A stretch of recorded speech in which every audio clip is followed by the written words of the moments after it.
generations. There is no other name. You cannot separate I am from yourself. That's your essential being. And when you say I am, you are all imagination. You cannot stick imagination on the outside and point to it. So you do not observe it as you observe the fruit of imagining.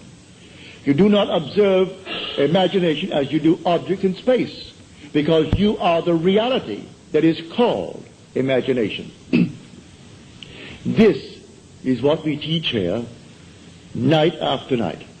Now you can test it. What would the feeling be like if it were true that I am now the man that I would like to be? What would the feeling be like? Catch the mood.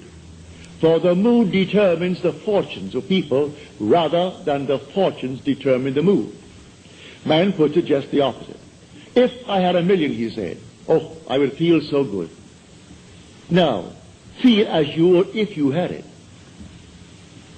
Catch the mood, and the mood will create that objective hope, if that is your hope. What would the feeling be like if you are now the person you want to be? And catch that mood. And wear that mood as you would a suit of clothes. And that mood will actually create an objective state that reflects that mood. That's what she did. She put herself into a mood, actually feeling that she was reading a story of her friend. And here it came. It's a complete spread, 2 full pages, all about this man.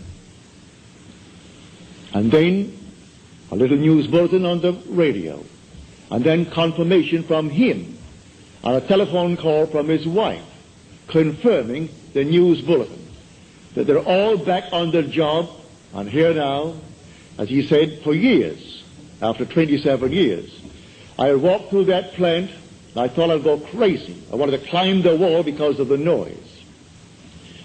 When I heard the hammers, and the bellows, and the furnaces, and all these thousands of workmen, that constant din, I wanted to climb the wall.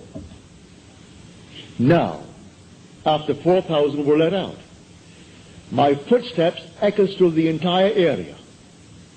I would like to run and scream, running towards my office. What he does in the plant, I do not know. But if he goes towards his office, undoubtedly he has an executive position in that place, and is not working at the furnaces. But he said, you can't imagine when 4,000 were let out, how empty the place was.